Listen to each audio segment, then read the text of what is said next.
My name is Ryan. My friend Kyle and I have taken our barroom conversations to the internet in the form of Michigan's most up-and-coming sports talk podcast. From baseball to Bigfoot, we cover it all. You're in for a treat because you have found the Turbo and 2K Show.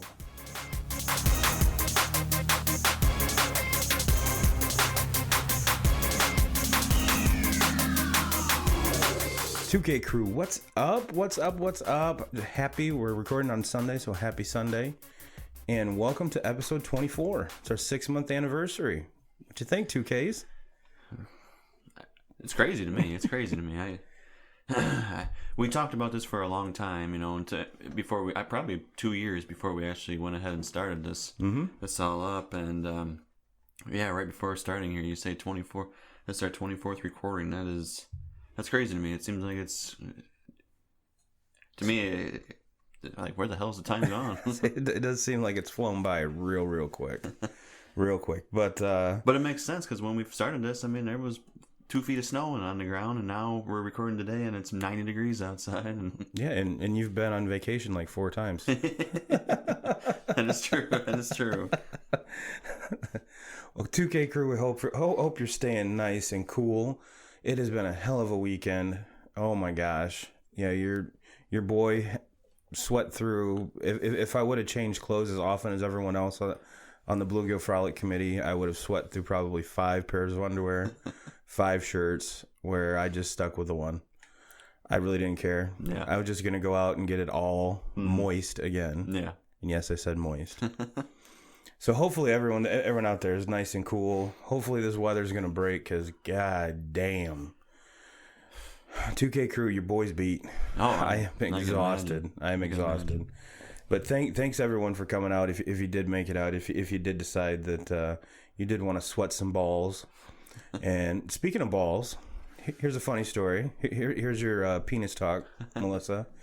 So we're in the beer tent last night, and this is probably right before the storm rolls through. And for whatever reason, the sprinklers were on at the doctor's office and the insurance office there. So my buddy Justin had his son Owen, and he's walking around, and they're playing he wants to play in a puddle. So Justin takes his shoes off, lets him puddle it up. Just puddle it up.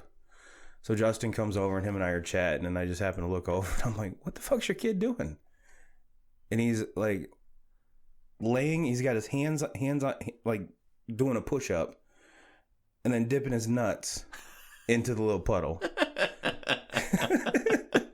And just grinning ear to ear. It was the funniest thing I've seen in a long time.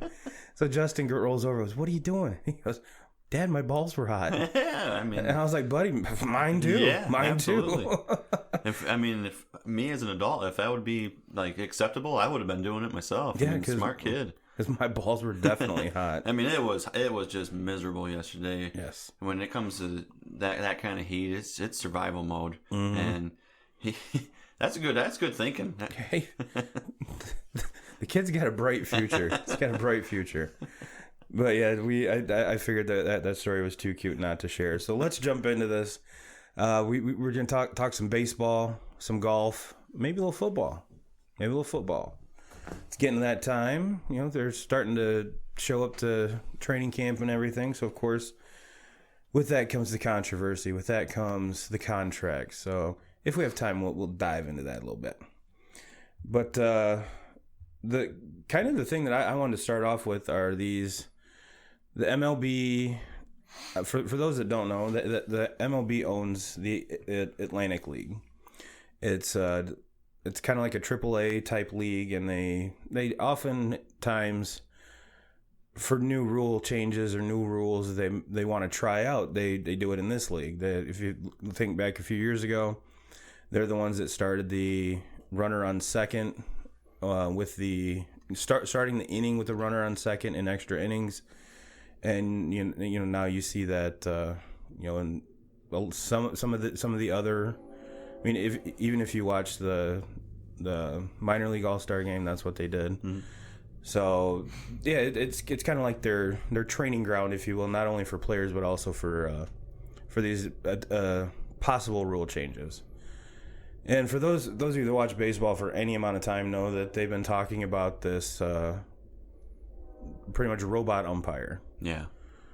And so what they kind of decided to try in the Atlantic League is to not necessarily, the umpire's still there, which in my opinion, if you take the umpire out from away from home plate, I might stop watching because it's going to be fucking ridiculous. Mm-hmm. And I mean, to me, honestly, we're watching the Tigers and the Blue Jays right now. Even that little box on TV drives me nuts. Mm-hmm. It's like, come on, can't you just stop? If you can't, I mean, the shit drives me nuts. Shit drives me nuts. So what they're doing right now is kind of a test. Is they're giving the umpire kind of like an iPod, and he has like earbuds in, and the iPod will tell him if it's a ball or a strike. But if it's close, or if the robot calls it a strike and it's obviously way outside, he can call it a ball. Mm-hmm. If it happens to like hit in front of the plate and bounce and it goes through the robot strike zone, he again can call it a ball. I'm not so sure about this. And what was really weird too is that there's a delay, of course. Yeah. So you get dudes, let's say it's 2-2. You take it, it's a close one. Mm-hmm. You're just sitting there waiting, and then the umpire gives a signal. Now, this is going to sound completely ridiculous, but if you're going to do it, if you're trying to make it a gray issue, black and white, just get the umpire out of there. Mm-hmm. Make the technology so good that you just need him to just be another umpire for fair balls and plays at the plate and stuff like this, like the stuff they normally do outside of calling balls and strikes. Because and mind you, this is coming. As much as I hate it, it's coming. Now, what you're trying to do is take away the human element and make it more precise. Why still have the human element there if you're going to do that? Put all of this in place. Well, I think it's so dumb. The human element, I think, that's probably my favorite part about the whole game. Mm-hmm. I mean, for a pitcher, you're looking for your advantage. Maybe you have an umpire that's giving you the outside. Maybe you have an umpire that's giving you something on the inside corner. Tom Glavine will tell you that. As a batter, you figure out, you see these umpires, week in, week out. You're seeing the same umpires all through the year. Mm-hmm. You might not have the same guy for a couple weeks, but then a couple weeks go down the road, and you're going to have the guy again. These players know their strike zones. They know what they call. To me, if by taking that, it takes so much away from the game. But if you're going with robots I don't want to see umpires on the field with a fucking iPad looking at, was this one a ball or a strike? Like, no, it's so dumb. Just there's absolutely nothing wrong with the game, so stop fucking with it. That's what it drives me nuts. And if you talk to any higher up exec, we got to keep the fans engaged. We got to keep the fan. The true baseball fans are engaged, and you're losing them. Yeah, exactly. And ultimately, you're pushing them away with all these stupid. You're worried about rules like this, but can't put goddamn nets up. Yeah, give me a fucking break. I'm so disappointed with this shit. All this talk about rules changes, it's such a disappointment to me. Pitch clocks and all this other stupid shit. And since we're on the stupid shit, they're in the Atlantic League, they're letting you steal first. Yeah, what is that? Who thought this was a good idea? Who thought this was a good idea? And it's just like, I don't know. I don't even understand it. Like, if I have a guy that's on my team and he's trying to focus up on like his opportunity to steal first base, like, I don't even want him as a teammate. No. Like, hit the ball. Yeah. Hit the ball. That's what the sport is about. Is hitting a ball. Trained your whole life for, and now all of a sudden you're trying to get your fucking sorry ass on first for stealing first base on a pass ball. Like, are you kidding me? Next thing you know, every team has at least one track guy.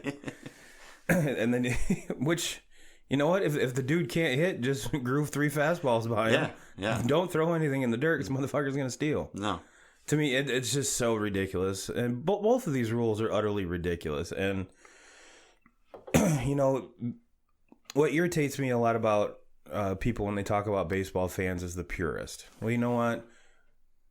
I understand people change. The game should evolve a little bit with it. I get it. The difference between the players from now until the early 80s when I first started, it's way different. Yeah. Way different. Yeah. And, just we're looking right here. If you want to make a change, outlaw the shift. Yeah. Well, that was going to be my next thing is, you always hear these people talking bad about the shift. So my thing is if you have a guy that's leading the league in stolen first bases, I can't believe I just said that. But are you going to shift on him? Like maybe move the third baseman back behind the catcher and have him back it up and take away that's a good play or something? Like that's a very good point. Very good point. Bring the center fielder in because he's your fastest dude. And because you know damn well if he's leading the league in stolen first, he doesn't handle the stick that well. So yeah, you could probably run the outfield with two outfielders. Yeah. It's just a joke. It's almost like I feel like they're like trying to like make up a new sport. Yeah, like, ultimately a sport for pussies. Yeah, and I mean they're running this shit down in the Atlantic League, and I mean I think that league has been known as just kind of a fucking joke over the years because of all this. I feel bad for players that are trying to make their make the dream come true and make it to the show someday, and they're unfortunately playing in that league where you got guys stealing first fucking base. And well, what would be let's talk about the players for a little bit. Would you feel badass if you led the league in stolen first while this little experiment's going on? No. I'd almost be ashamed. Yeah. I was like, why didn't you go? I'm not stealing fucking first base. I'm sorry. And then could you imagine when they actually do, like, if that guy ever got the call to the show, like, he would catch so much fucking grief. Like, this is the guy that led the Atlantic League in stolen first base. Yeah, well, you couldn't steal second base? Is that one too hard? Yeah, it's just so it's... You at least get to lead off first when you're stealing second. And, you had me listen to Starting Nine podcast. Yeah. Oh. And if you guys like this show, whatever platform you're on, just Google Barstool Sports Starting Nine. It's fucking hilarious. Mm-hmm. And I've been not up on my game, the podcast game, in the last couple weeks. So 2Ks brings it over, and he's been asking me for like the last week if I've listened to it, and I just haven't had the time. And oh my God, Dallas Braden is like the color guy, and he's absolutely ridiculous on it. But he's not. When I say ridiculous, he's hilarious. Yes, he's not wrong. No, I mean, and he brings a different side than I think any other color guy I've ever listened to.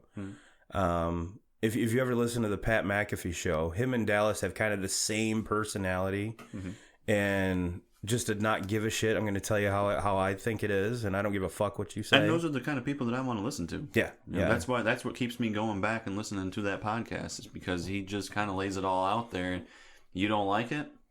Fuck you. You never know what the hell's going to come out of his mouth next. But he I don't know if he was doing it in jest, but he's like, all right, well, what happens if the guy tries to steal first and then tries to go back to home? He's like, is it does he have to touch home? Once he goes, he has to go? It's like the home plate in the batter's box, a safe zone. Well, the umpire would probably just pull out their iPad, and then they would be able to track down and see if he did take 3 steps out of the box. Because if you take 3 steps out of the box, then I think you've committed to it. So what a joke. Could you imagine? We got the NFL. You don't even know what the fuck a catch is, and now we don't even know what's a stolen first base in Major League Baseball. Yeah, the whole thing's utterly ridiculous. Just stop. Stop.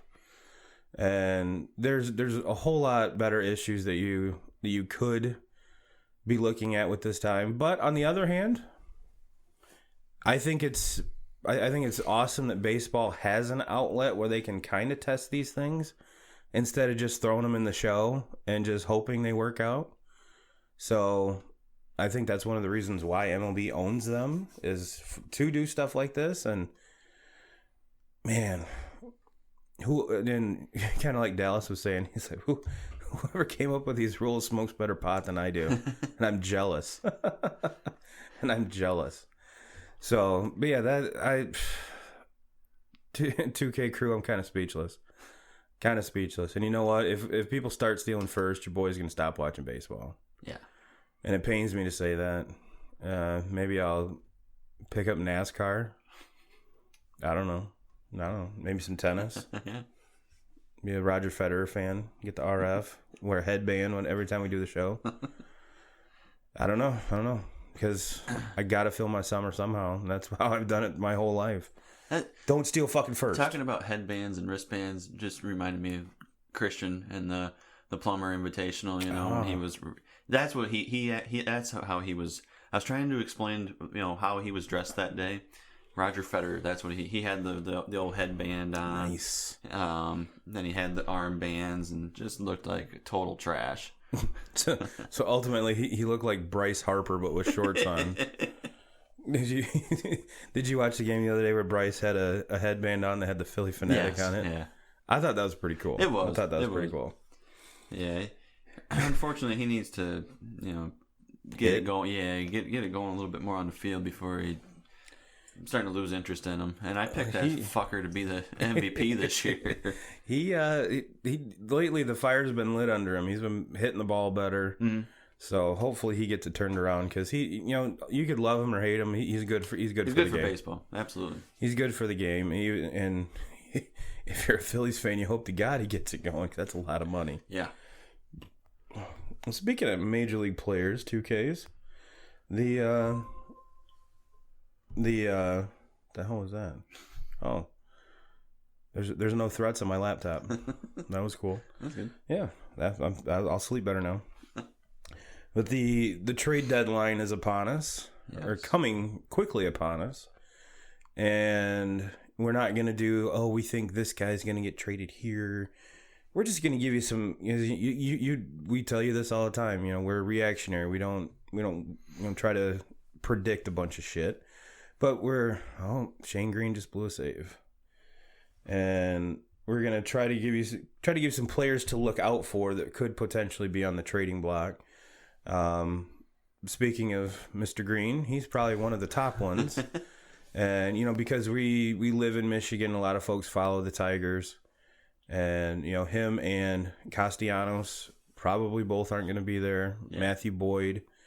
Probably three really good gems that the Tigers have. Toronto has 3 runs and 4 hits. Yeah. How does that happen? And how does that dude have that hair and not be so hot all the time? I don't get it. Yeah, we're talking about a TV show on a podcast, and you guys shut the fuck up. But no, so aside from our, I'll say our Tigers, let me throw some names at you, 2K. Let me see if you think they're on the move or you think they're staying, and then you can kind of fill in with some of the ones you think, and I'll toss them back at you. How's that sound? Yep, sounds good to me. Well, speaking of, since we're talking about Toronto and Detroit right now, we already talked about Detroit. What about Toronto? Mm-hmm. I'm even going into the season, everyone almost was assured that Stroman's gone. Yeah. But how far down do they go? How bad do they want to rebuild? Because they have a young ass core that I think is potentially ready to explode. Mm-hmm. Especially with position players. Yes. Yeah, I mean that's where they're really, really strong. You're seeing it now with obviously Guerrero and then Biggio coming up, and then you got the Bichetti kid coming up. He'll probably be ready to play, if not next year, the year after. But I'm thinking you'll probably see him next year. Mm-hmm. But I think where they stand at right now, Stroman, he doesn't have any more years of control or anything like that after this, so he'll be one that's on the move. Also Aaron Sanchez might be another name that gets thrown in there. I don't think he's gonna pull the prospects that someone like Stroman could. Yeah. But then again, when you're kind of a rental player, that's what Stroman is. Yep. I don't think that they're gonna get a huge pull as far as teams willing to trade away top prospects for him or anything like that. Excuse me. And it's sad that, especially with Sanchez, Because I think ultimately, without the blisters and health concerns, he could be a lot better pitcher than Stroman, and that's not taking anything away from Marcus Stroman. But Toronto could even go Ken Giles, their closer. Yes. And he's been. I watched a couple games with them. I think they're playing the Yankees a couple weeks ago, maybe right out of the All-Star break or going into it. I can't remember, but he was kind of sidelined with a little twingy back or something. And what about Justin Smoke? I mean, how far do you go down? And I think we can all agree ultimately they're not going to make any noise in the play or even come close to the playoffs right now. Yeah, and trying to move, you have to really have a special position player when it comes to trying to move them for something, for a big return and the deadline, because a lot of the trades that teams are looking for, everybody's looking for a pitcher. At this point, you're probably a pitcher shy in your rotation or maybe a pitcher shy, in the bullpen. But like at this point, when you're trying to pick up position players, I think a lot of teams are kind of maybe looking for that utility guy that can play multiple positions, or maybe looking for a left-handed bat as an outfielder or something like that. Smoke's a switch hitter, but I think is what makes him a little bit more appealing than most other guys. But the only knock with him is where else can he play other than first base or DH? It's probably going to have to be an American League team, I would think. Yep. And one that doesn't have, like you said, a dominant first baseman. Well, speaking of first baseman, could the White Sox shop Abreu? Might be to your Red Sox. Could they shop? Might be to your Red Sox. A lot of the things that I've been reading are kind of talking about Boston being the team that is interested in him the most. And for the White Sox, I mean, we had Christian down here last week talking about all the young up and comers they have going, and Abreu might just not. He's just not in the same age category as those guys, to where when they're ready to really start competing, Abreu is going to be kind of at the end of his career. Yeah. Or at least tail end.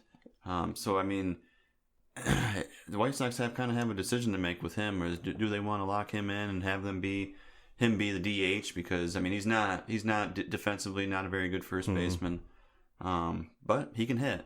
Yeah, he can hit. Where if the right American League team will keep him around just to be a DH.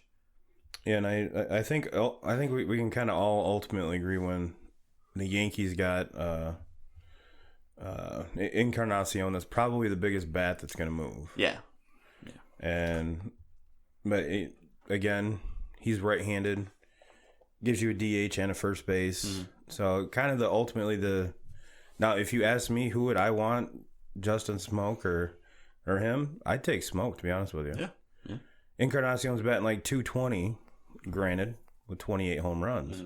I'd rather have someone hit me 280 with 15. And be a switch hitter on top of that. But it's the Yankees. They want to hit bombs. Yeah. They're fucking savages in that box. You better clean it up because they're fucking savages. Aaron Boone, shut up. Shut up. You and your savages. Get the fuck out of here. But let me see who else I got here.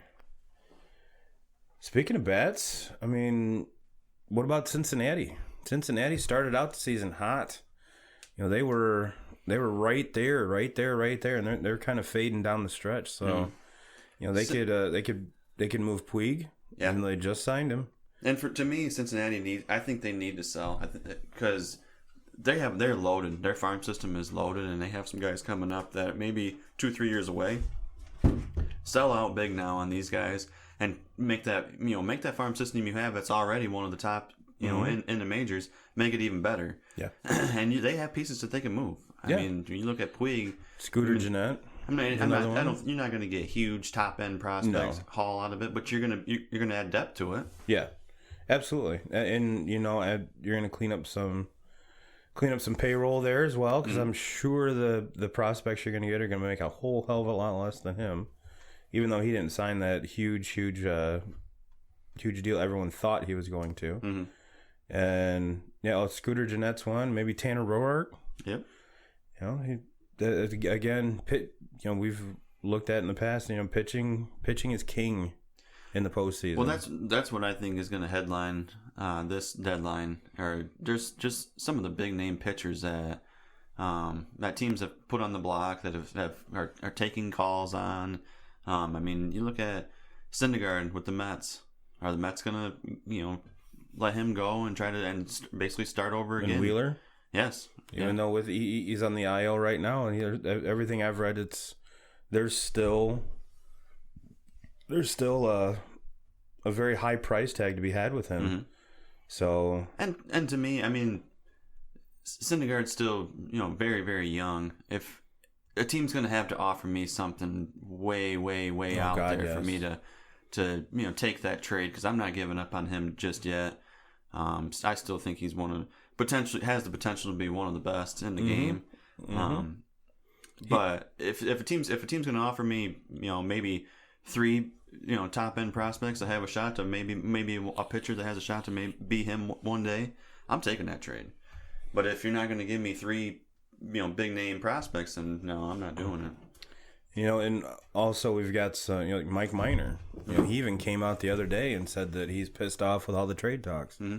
It's like he was quoted as saying, he said, it's almost like they signed me to trade me.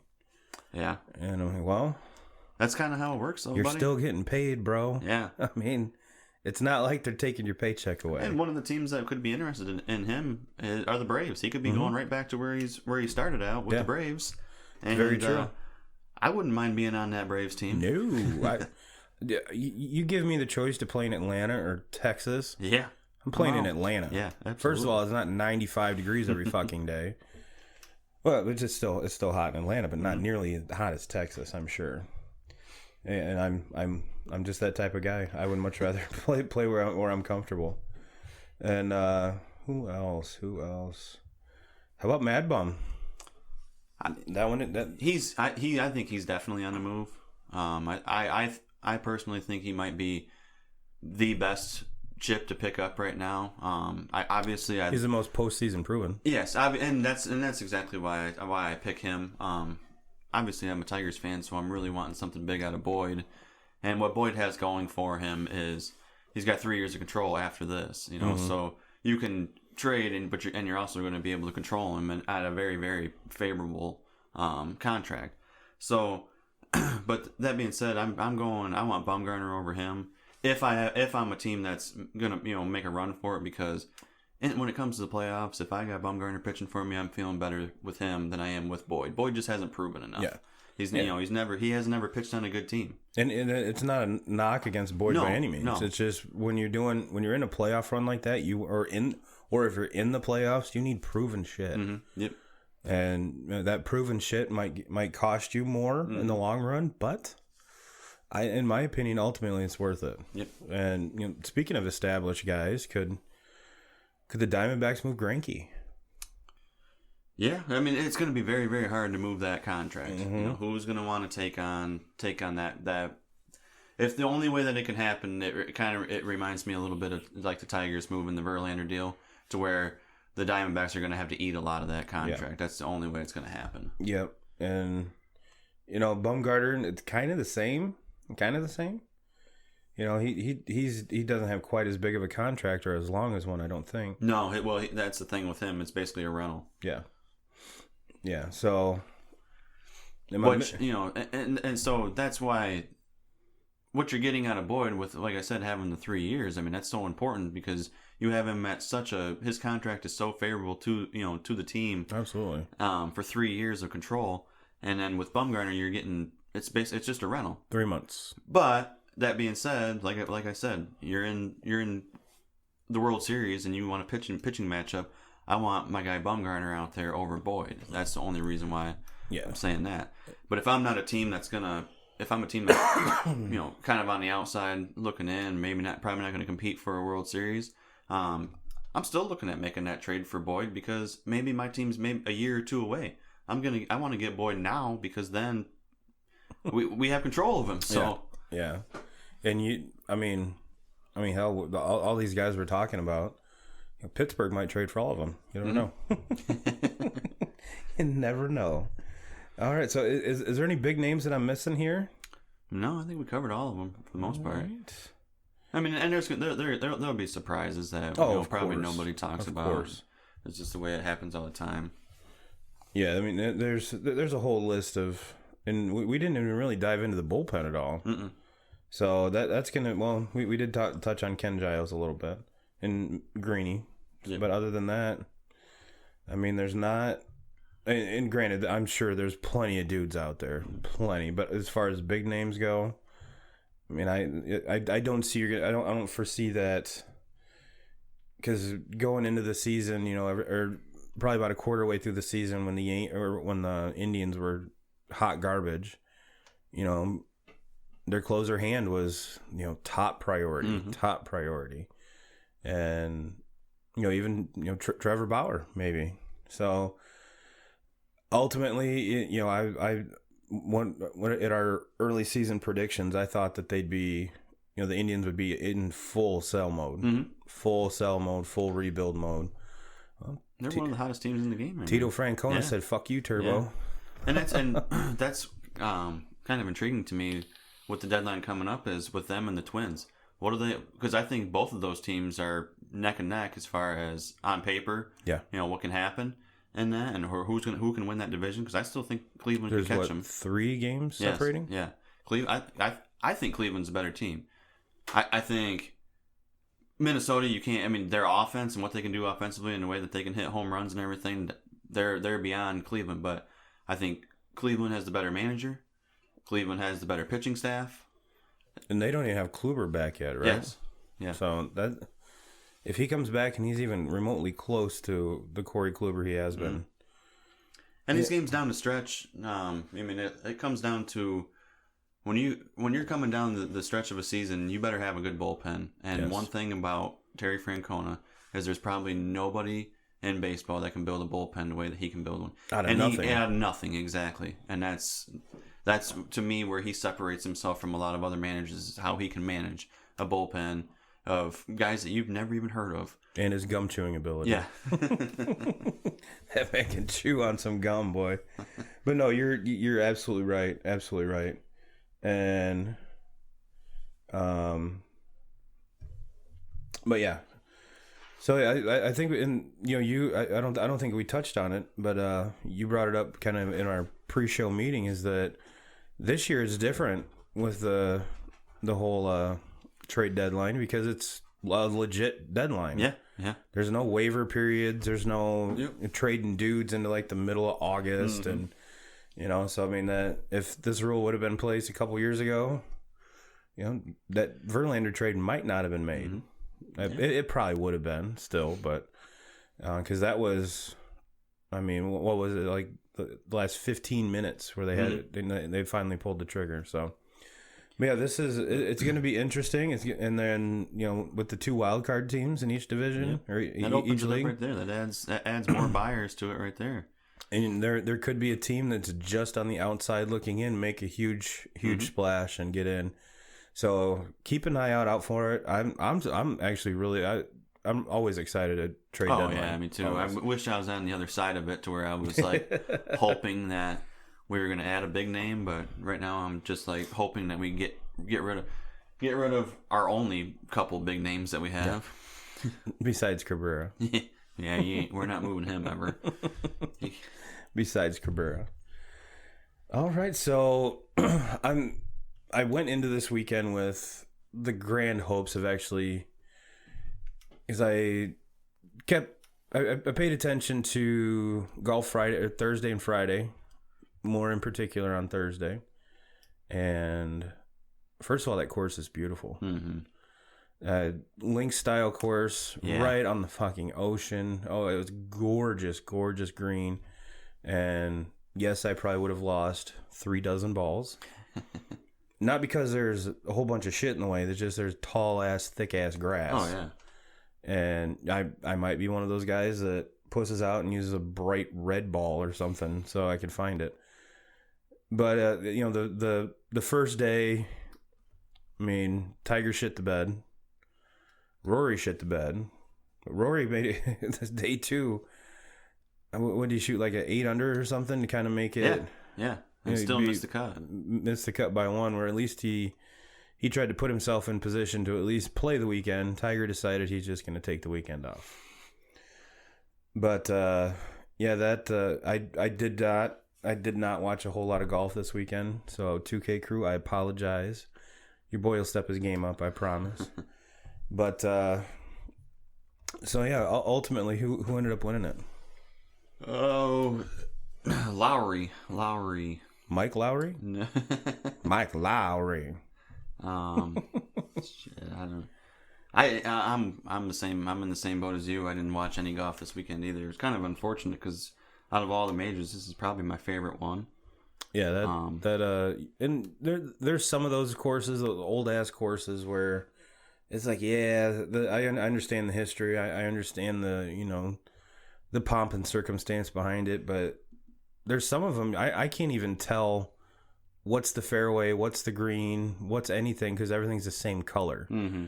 I'm sure if you're there, it's a whole different experience. When you're watching it on TV, it's not as visually appealing. Mm-hmm.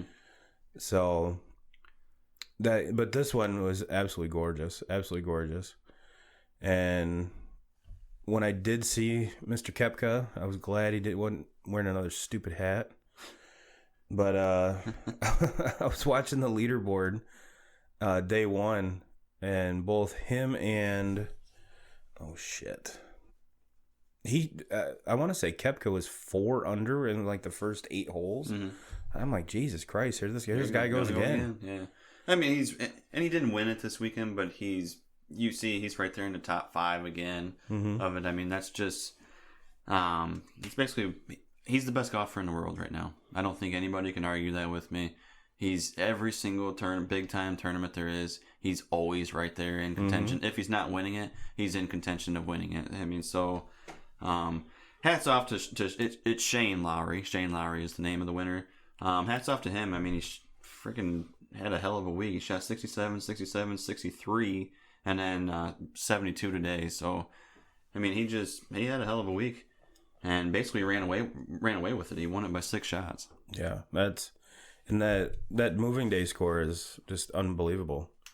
And watching on Thursday was kind of surreal because you saw the players take on and off their rain gear, like every other hole, as it would rain for 10 minutes, be clear for 20, rain for 10, and it was kind of neat to watch all the weather come up over the ocean right there. Mm-hmm. Like I said, if you haven't seen any part of it, just Google some of the highlights, and I found a YouTube channel.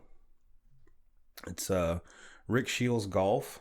I'll get you the real name here, but he's a dude out of England, and because I was actually looking for someone who did like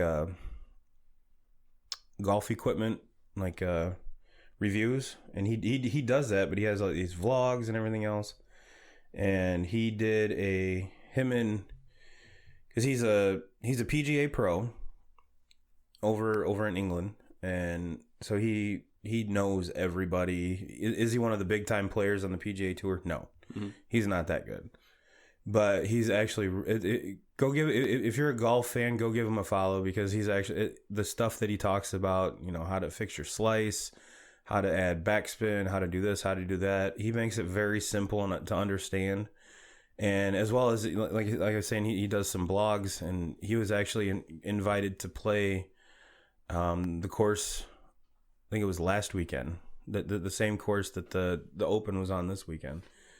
And they had a whole bunch of golf celebrities, people like in Golf Magazine, and so there was some kids there, and he was interviewing them, and he's like, well, who are you most excited to see this weekend? And they said Brooks Koepka. Mm-hmm. And he kind of looks back and he goes, not Tiger? I go, of course, you picture these little English kids. They're like, Tiger's a bum. And he's like, really? Oh, yeah, Tiger's a bum. We want to see Brooks. What about Rory? Nah, he's all right. And now, mind you, Rory has the course record there. He shot at age 16. So, yeah, he's like, yeah, he's all right. Oh, Castellanos, walk off.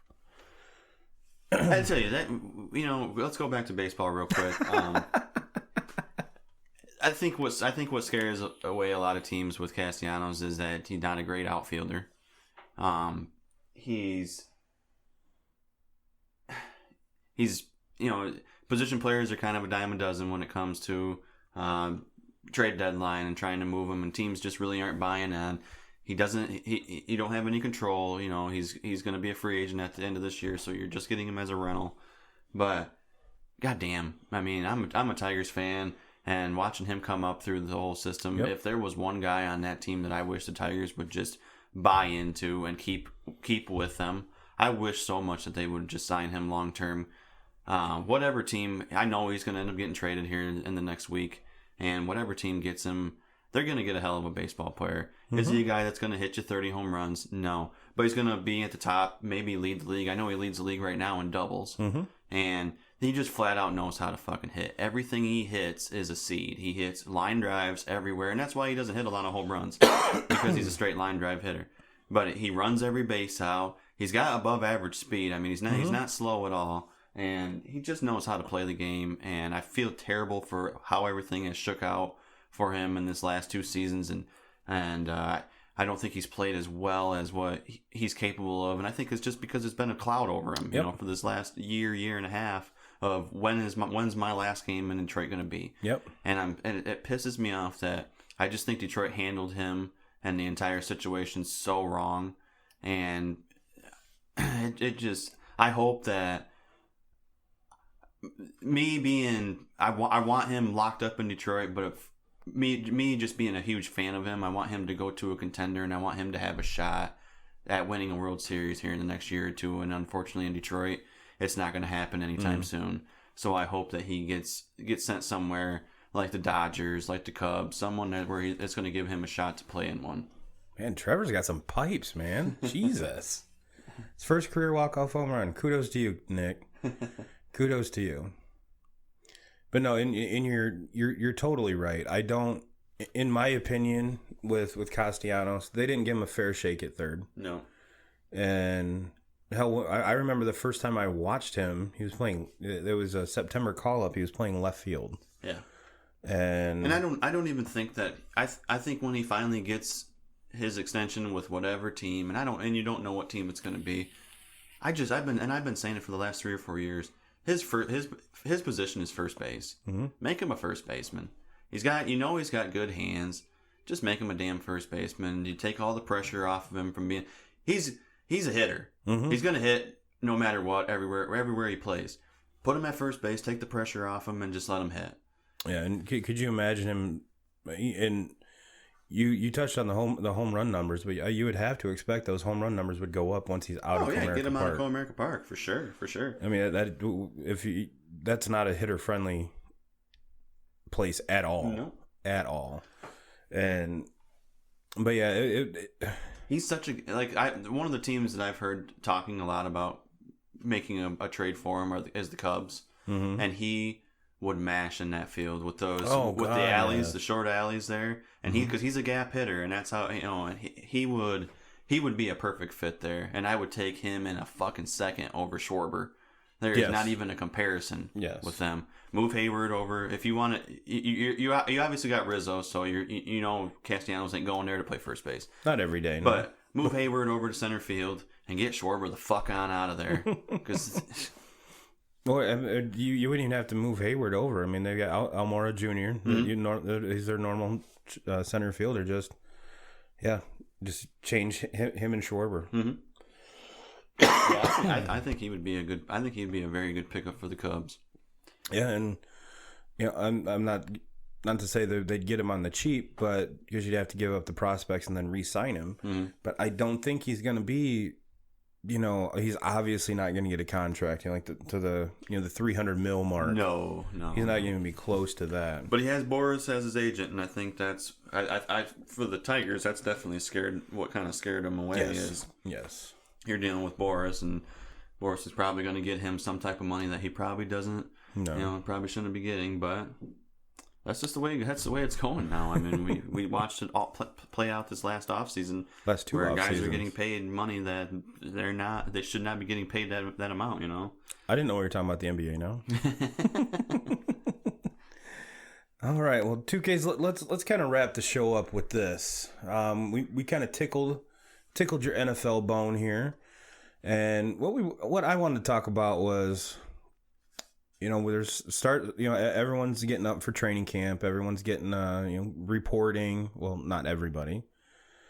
But what is it? Did Le'Veon Bell start a trend that is ultimately going to kill the running back back position? Yeah.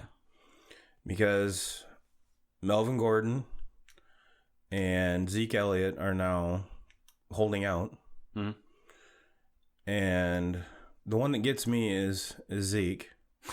You've been suspended by the league how many times? Yeah. You just got called in for which, if you watch the video, him and that security guard.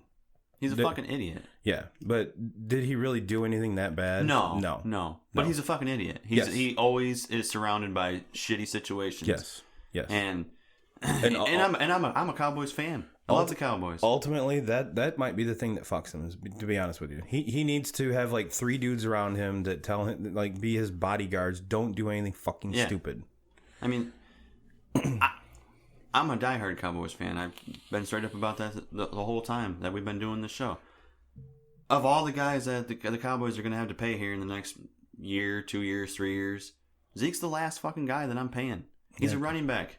So, I mean, the days of paying high money for running backs is over. Especially when you got Dak coming up after this year. Yeah. Amari Cooper coming up after next year. And, I mean, granted, this is the part about sports that kills me, and I'm gonna put a blanket statement out there. I'm not saying this is every player, but I want it, and this is easy to say because I'm not turning down millions of dollars, but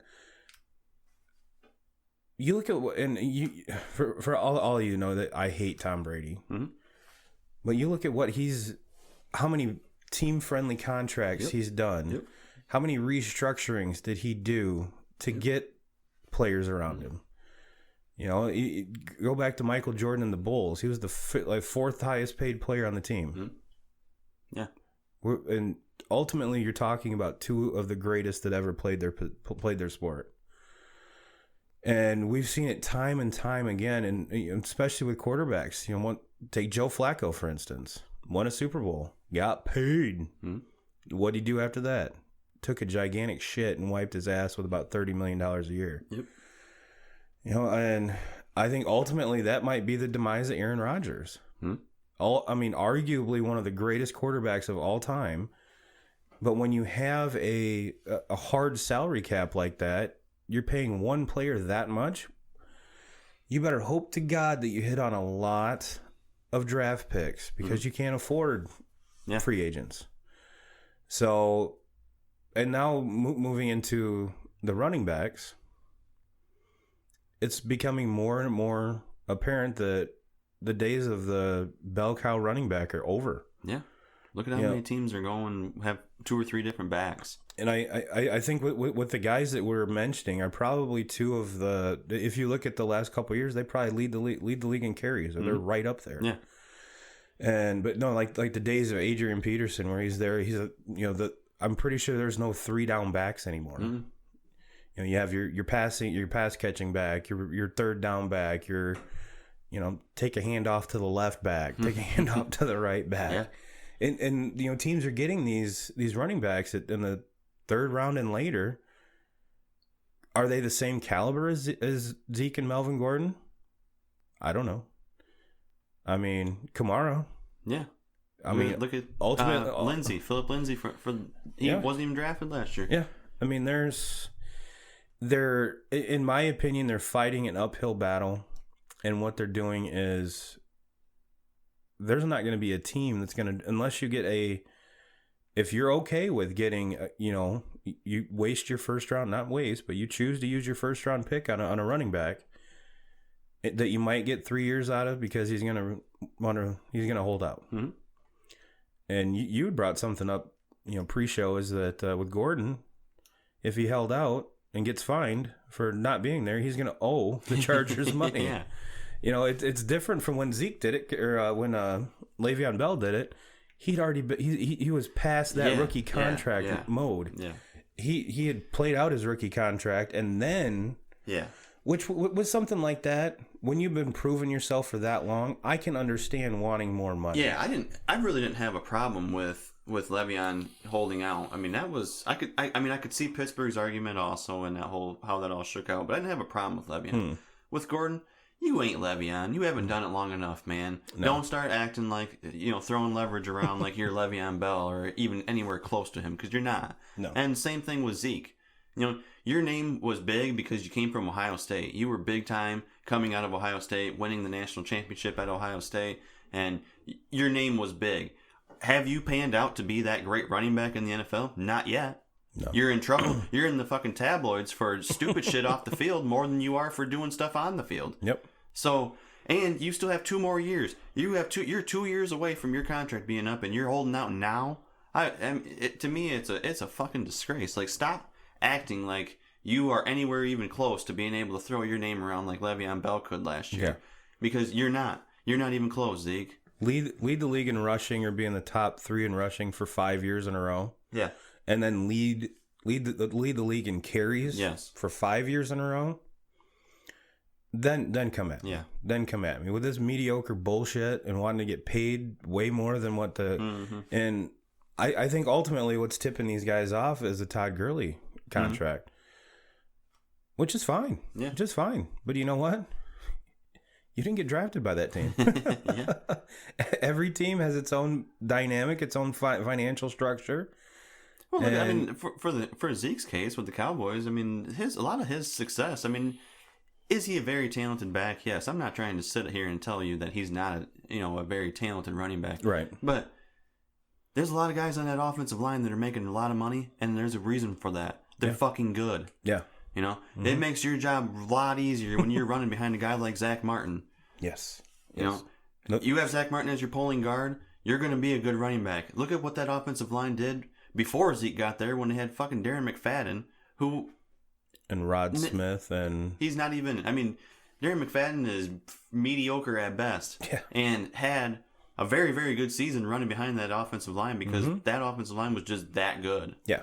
Yeah, and that's... You hit the nail on the head right there. That was like the coming out party of that offensive line. And, they probably make Dak Prescott's job a hell of a lot easier. Now let's see if Dak can throw over 20 yards.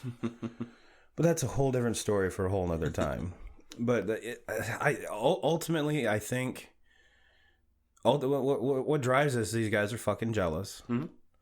Where if they just calm down, kept playing, the money will be there. I understand everyone's going to say, well, they're all one hit away from their career being over. It's true. Yeah. But you know what? So is Dak. So is every offensive lineman. Every player on that team. Every player in the NFL is the same way. And I was listening to... Shit, I can't remember who it was. But they were arguing, because the NFL doesn't have quote-unquote guaranteed contracts. Well, now their guaranteed money is like 80% of the contract. So... And their rookie deals, I think of their first and second round, the rookie deals are guaranteed. Yeah. So, yeah. To me, the NFL has just changed over the years, and it's not the ground and pound game anymore. I mean, teams that are winning I almost said the World Series. Teams that are winning the Super Bowl are, teams like that are led by Tom Brady that can pick you apart throwing the ball. What running back have the Patriots had over the years that anybody's even fucking heard of? I mean, last year they bring a rookie in, Sony Michel, and turn him into one of the best backs in the league. I drafted him last year. And, but before that, they made something out of Rex Burkhead. I mean, sexy Rexy. You got James White catching the ball out of the backfield. He might not get one carry, but he catches 10 passes in the backfield. I mean, they just... Super Bowl MVP. They've won Super Bowl after Super Bowl after Super Bowl, and they're not doing it with a running back. They're doing it because they have their money divvied out to a quarterback who's taken a very, very fair contract to be able to surround himself with a very good offensive line, a very good receivers, not spectacular receivers, but solid receivers. And then they can use all that money to have a very good defense. Every single year, they always have a good defense. Ultimately, probably the most consistent kicker in the game as well. Yes. But so I'm right there with you. I don't... If I was a running back, I would want I would want my offensive line to be highly paid. Yes. Because they make me look good. Yes. They make me look. They ultimately. They're the reason that you are good. Yeah. I mean, you're not going to do a damn thing without those guys. So ask Barry Sanders. Yeah. he damn near he could have broken Walter Payton's rushing record, but without an offensive line, he got the shit beat out of him. So I've always made the comment. If you swap Emmitt Smith and Barry Sanders from Detroit to Dallas, good Lord. Good Lord. Not taking anything away from Emmitt Smith because he played at a high level for a long time. But it's easy to play at a high level when you have those, to use Mike Golick's term, big uglies, up there in front of you that are blocking everything. Mm-hmm. I mean, Troy Aikman wasn't a great quarterback. He had a great offensive line. Mm-hmm. And put Barry Sanders in there where he could actually not have to run backwards before running forward. Wow. The NFL rushing record book would be rewritten in a heartbeat. Mm-hmm. In a heartbeat. So that, and you read all the time that, all right, well, if the certain running backs reach 1,000 yards or whatever, they get their offensive line a gift. Mm-hmm. I get that. But a gift is different than $5 million extra a year. And then take that, and if one of your dudes leaves for free agency, okay, you've got $5 more million a year to add to a contract to bring in one of the top one of the top free agents. So you're kind of intermixing with one really badass guy leaves. We have extra money to bring in just as badass or more badass. The thing with running backs is you can find so many good running backs in the draft, in the 5th round, in the 6th round. And look at the Seahawks. And I think maybe one of the best backs in the NFL, very, very underrated, and people don't talk enough about Chris Carson. They drafted him in the 7th round. Mm-hmm. I mean, like you look at last year, kind of the guy that had his coming out party in Phillip Lindsay. Wasn't even drafted. I mean, you have all these running backs. You can find them in late rounds. So, the days of paying these guys huge contracts for running backs, it's over. Yeah, it's over, and you might see it here and there. But if teams are doing it, I bet they're not very good teams. Yeah, and they're not winning Super Bowls. They're reaching, and I think maybe ultimately making a splash on a name to sell tickets. But it in my opinion, it's going to take a whole hell of a lot more than a big name to make me waste a 1st or 2nd round pick on a back. Mm-hmm. Because like you said, you look at the track record of all these late round that have just come out of nowhere. When the Cowboys drafted Zeke, I didn't want him. Yeah. I wanted Jalen Ramsey, and I've told everybody that for years. I wanted Ramsey, wanted him. And everybody was like, oh, there's no way that you would have passed up on Zeke. Yeah, I would have. Mm-hmm. Rob, first thing, he's a fucking Buckeye, so I don't want him on my team. But second, I would have rather had Ramsey. That what Dallas needed at that time, they needed defense more than... They could have found another running back that would have been able to... I mean, they weren't going to get another running back in that draft better than Zeke. No. But they could have found somebody that would have been able to get the job done. Yeah, Zeke was, a number 4 overall pick? Mm-hmm. Now imagine that defense that they have now with Ramsey in there. You got one of the best lockdown corners in the game on what is already, I think now, one of the best defenses in the NFL. Mm-hmm. So, and Ramsey's got that swagger about him that Jerry Jones loves. Oh yeah. So probably been a very, very good pickup. Mm-hmm. And just like we said, that offensive line makes Zeke's life a whole hell of a lot easier. Mm-hmm. And, they had, like you said, Run DMC, who was on the last of his career, even though it's probably 5 years too long. Mm-hmm. But, yeah. And you look at the Saints with Kamara, there seems like there's always a guy that's a late, 3rd, 4th, 5th, 6th round pick that...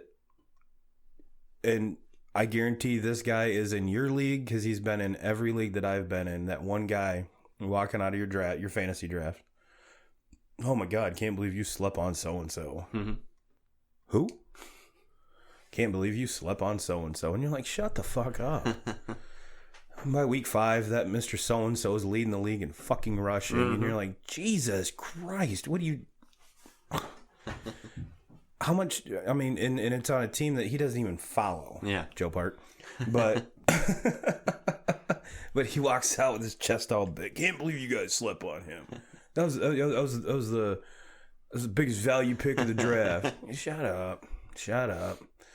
Yeah, because you're just mad because I took every pick that you wanted and about half of the rounds leading up to it. Because all I hear is "fuck you, Turbo, fuck you." So yeah, don't tell me everyone slept on him. Shut up. You just take a pick in the 15th round. Oh, value pick. Shut up. But no, I'm in total agree with you on that, and we'll see how this pans out. And since we mentioned fantasy football, I mean that kind of throws a monkey wrench into probably a bunch of people's draft boards so far. So, all right, well we've reached that hour mark, and 2K crew, I promise, when we record next week, we will have the draft date and time and location locked up.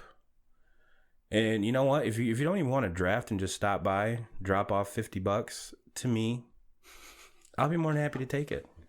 I don't want you to be embarrassed on the internet via podcast every week, because you know we're gonna talk junk, you know we're gonna talk shit. But if that pressure's too much, just drop off $50, give it to me. I'll give you a hug, and I might even buy you a beer. Mr. 2Ks, any last words? No, let's get out of here. Yeah, because it's fucking hot in here. All right, 2K crew, we are coming up to do a little bit of paying the bills. Check out the 2 golf outings coming up, the Jerry and Danny Modern Memorial and the Fairway Frolic Challenge. So get your information in, get signed up for that. Both outings go towards a good cause. So get out there, let's have some fun. I'm pretty sure with the team that I'm bringing, we will be to the Modern outing. We will be taking side bets to see how badly we're going to beat you. And yes, I'm probably the crappiest golfer out of the 4, but I will run my mouth the most. So with that being said, Jim Rowe, we're coming for you.